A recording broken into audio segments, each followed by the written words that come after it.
Example 6. If x minus iy is equals to root of a minus ib by c minus a minus ib by c minus id, prove that x square plus y square whole square is equals to a square plus b square divided by c square plus d square. So, x minus iy is equals to root of a minus ib by c minus id. Squaring on both sides, x minus iy taken whole square can be written as a minus ib divided by c minus id.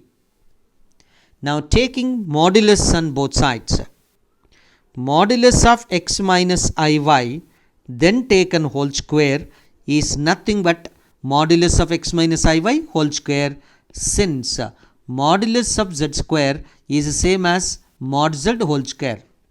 At the same time, modulus of z1 by z2 is equals to mod z1 by mod z2. Using this one, that can be right hand side can be written as modulus of a minus ib by c minus id modulus. So, left hand side x minus iy whole square, you know the modulus of z is same as modulus of z conjugate. Using that, this is nothing but square root of x square plus y square taken whole square. That is equals to root over a square plus b square divided by root of c square plus d square.